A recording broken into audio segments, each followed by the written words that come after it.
partially that be because the United States is involved right there now near that border with Iraq and has been actually attacking the Syrian military instead of the militants? How do you see it?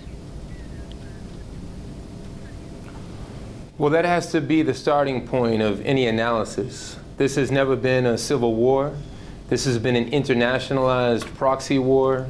The United States in 2011 saw their opportunity to go after a nationalist, Bashar al-Assad, someone who was not opening up the Syrian borders and who was not collaborating with Israel and Saudi Arabia and other, the U.S. network of good old boys in the region. So Syria has been subjected to this horrific genocidal campaign now going on 7 years, and the Syrian people have suffered a great deal. The way this is all portrayed in the United States is if it was a purely inner Arab or inner Middle East conflict. But of course, when all of the documents are opened up in a number of years, just as they eventually were from Central America in the 1980s, we'll see who the truly guilty parties have been. Saudi Arabia, Qatar, and the other Gulf monarchies, and of course with the United States being the puppet master behind them. Okay, well, Frederick Peterson, your take on what's the real reason that American troops are in Al-Tanf? What's their mission in your perspective? Well, I found myself almost in enthusiastic agreement with the professor, and still in the initial analysis that he had of the multidimensional nature of this conflict and of the many forces outside and within the region, and in fact within the bounds of Syria itself, that are in competition for ascendancy. And yet when we end up taking all of this, I think, very good analysis of asymmetrical warfare being played out in a regional conflict, and we end up with the very simplistic conclusion that it's the United States behind it all, that simply casts aspersions on the credibility of the initial analysis, which I really thought was good. What we need to do is we need to step back. By we, I mean the world, those of good intent here.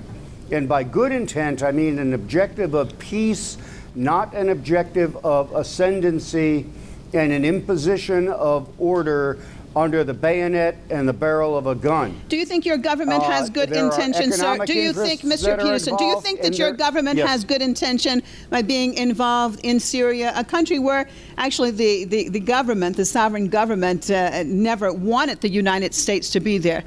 Does Washington have good intentions being involved in Syria? I think, quite frankly, those intentions, the intentions may have been good. My opinion, quite frankly, the intentions are mixed.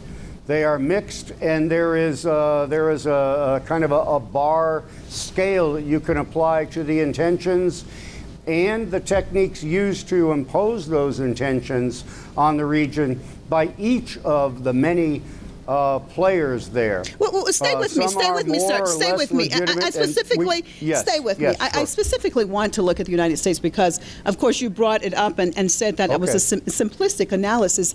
And I want to look at that aspect. If we look at the United States and its involvement, and even the recent involvement after Donald Trump has become president, and we see that there have been several attacks by the United States actually on the Syrian military, and the United States actually does not try to hide their intentions of actually still not wanting the sovereign government to remain in power. So what about the sincere intentions of the United States? When you're involved in a country where the sovereign independent government does not want you involved, can we say that the intentions are sincere there? It depends on the validity and the humanitarian nature. Who determines validity? Who determines validity? Is it the Syrian people who determines validity, or is it Washington?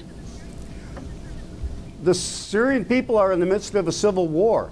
People are being crucified, children being raped, villages being utterly decimated by all parties, and that includes the government itself. I mean, we could tally up the atrocities conducted by the Assad regime, as well as by the infusions of influence of the neighbors and all of the neighbors and those in the neighborhood of Syria, and we can come up with a very, very complex, very complicated and changing face. Okay. We have a changed administration in Washington.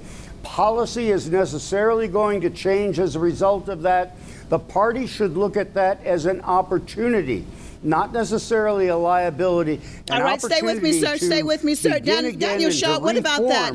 What about that? Change in policy coming out of Washington, those involved should look at it as an opportunity. But what we have seen since January, and of course prior to that we saw it in a different way, but since January we've seen continual attacks by the United States on the Syrian military and lots of accidents that civilians have been killed. How do you see it, sir? Well, I think Mr. Peterson would be served well if he were to revisit U.S. foreign policy for the length of the 20th century and now the 21st century, where they have such a consistent pattern of intervening in sovereign countries. And of course, humanitarianism in the 21st century provides the fig leaf, the alibi, the excuse for the U.S. to go into Syria. Before Syria, it was Iraq and Afghanistan. Because if the U.S. president comes on TV and says that these countries still have even a shred of self-determination, and we oppose that self-determination because we want to open up Syria and Iraq and Afghanistan and these former colonized countries to the U.S. market, to U.S. corporations, then who's going to sign up for the U.S. military? So, of course, the rhetoric, the propaganda that comes out on CNN, on Fox News, the gamut of American corporations would have the American public believe that these are humane motives to defend poor Muslim women, to defend poor Muslim children. But the U.S.'s track record, not just in the Middle East, but in Southeast Asia and in Central America, in the Caribbean, proves that the U.S. is willing to invade anywhere, covertly, overtly, to undo and undermine people's attempts at sovereignty. So we're not fooled for 1 second by the role the U.S. has played in Syria. It's easy to call it simplistic if we ignore this long, long history. Well, Mr. Peterson, how dangerous do you think this situation is in general with Syrian troops and their allies in the region, in the same region that the Americans are in now?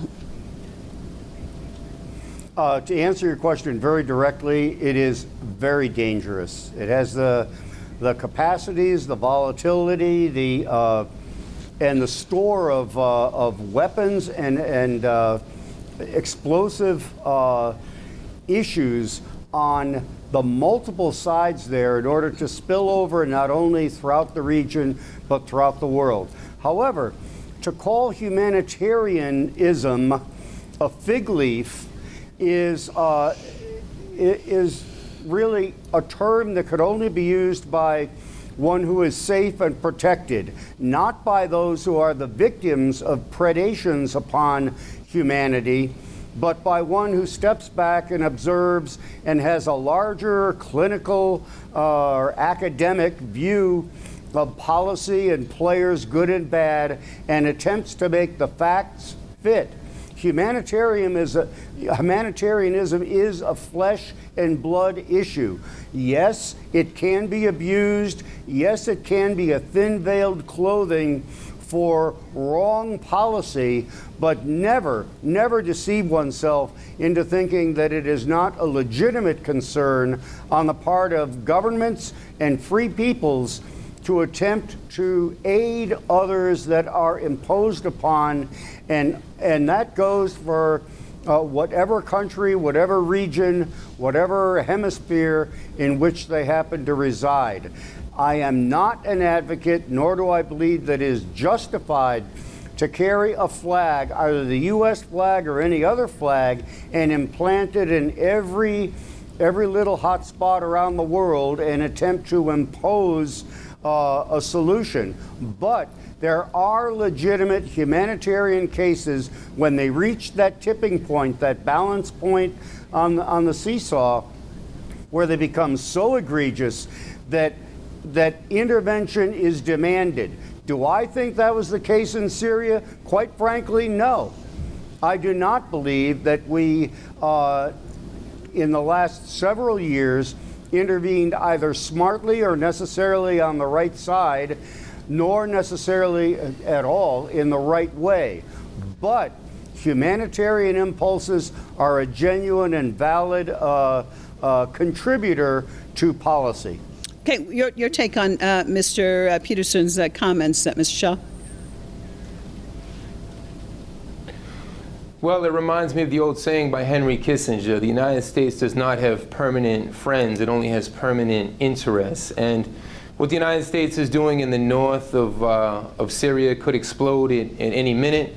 They're getting behind the Kurds there, not because the United States respects for a second Kurdish aspirations to have their own homeland, but because they think that they can temporarily make use of the Kurds as one proxy force, and later on down the line, once they get rid of the Syrian Arab army and the Syrian state, they can discard the Kurds at their convenience. And the Kurds have been used this way for decades by some of the world's major powers.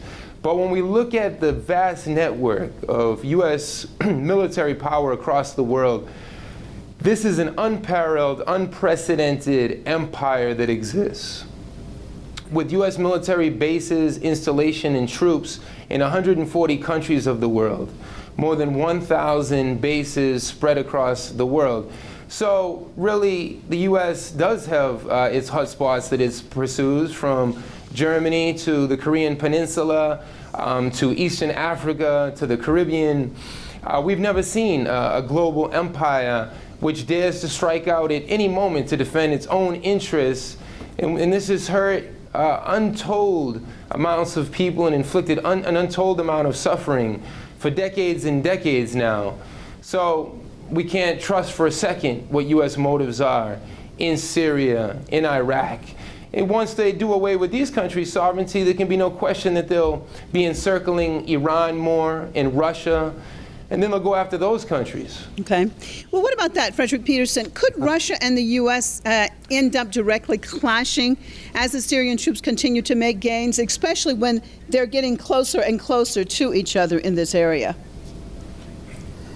Well, yes, short answer, yes, they could. And that certainly is something to be avoided. But the analysis by the good professor, I would ask the good professor where in the world and at what time would he rather be living, and in what country, because apparently he has nothing but disdain for the recent history of the United States in its reluctant entry, in many cases, into many conflicts throughout the world, especially following the chaos in the world order following World War II, when there was an utter collapse and the United States stood up, stepped up, and attempted to. Is there anything that the professor admires? Because I would certainly submit to him that as there have been errors made and overreaches performed by the United States, because it is a national. Mr. Peterson? Okay, unfortunately, it appears that we have lost that connection. We're trying to reestablish it. But going back to you... If I can respond... Going back to you, Daniel Shaw. Actually, can I respond directly? Can you hear me? Daniel Shaw, can you hear me? Yeah, I can hear you. Okay. If I can respond directly. Go ahead. Yes. Go ahead. Go ahead. Go ahead and respond. There's nothing admirable about imperialism. The American people are highly admirable. Nothing I've said reflects any disdain towards the American people, the quote-unquote American way of life. The disdain I feel is towards American foreign policy and their intrusions into the affairs of other countries. And the time I've spent on the ground not in any ivory tower, but with the people of Cuba, with the people of Panama, with the people of the Dominican Republic, with the people of the Middle East, Western Africa, etc. Everything I've ever studied indicates that U.S. foreign policy has aggressively trotted across the globe and always defended U.S. interests. Okay, let me get Mr. Peterson back in on this. Africa, for example, stay with me, Mr. Shaw. Let me get Frederick Peterson back in on this. I think we've reestablished that connection. Go ahead and finish making your point, Frederick Peterson. Yes. Yes, just to kind of follow up on that, and I know that your time is running short here. However, I would say that I would reiterate the point that I made, that yes, there is a bright shining apple held out to us as it was in the garden and throughout human history, to which people may grasp in an attempt to grow and power, and can be corrupted. Power centrally held, if it can be corrupted, it will be corrupted eventually. However, that is to overlook the fact that the United States in most, virtually all, certainly not all of its cases, has brought more good and more stability and more order and more freedom and more aspiration to more parts of the world than any government heretofore in human history.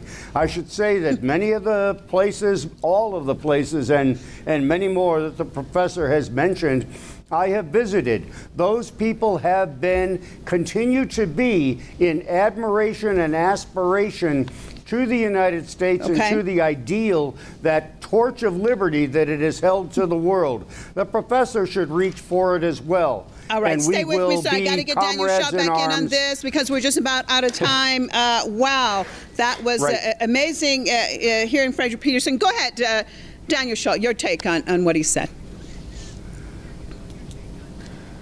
Well, if I could reach for that symbolic torch that Mr. Peterson refers to, I would drown it in the Atlantic Ocean where it belongs.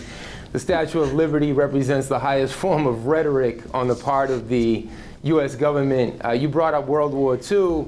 Of course, it was the Soviets who played the instrumental role in defeating the Nazis and Hitler. 27 million Soviets lost their lives.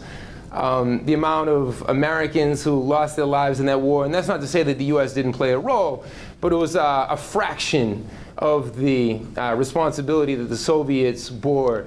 So I think the good general, Mr. Peterson, sees U.S. history through some peachy glasses. He needs a good dose of reality, and certainly the Panamanian people, the Cuban people, the Iraqi people, the Afghani people, the Palestinian people would be in strict disagreement with so much of what he asserted about this, Statue of Liberty that extends this torch out to the world. Okay, I'm really sorry. I would love to continue this perhaps another time, but we are out of time. Thank you so much, Professor, City University of New York, Daniel Shaw, out of New York, and U.S. Congressional Defense Policy Advisor, Frederick Peterson, also out of New York. And as always, viewers, we appreciate you being with us on another debate. I'm Marcia Hashimi, signing off for myself and all the crew right here in Tehran. Thanks so much. See you next time.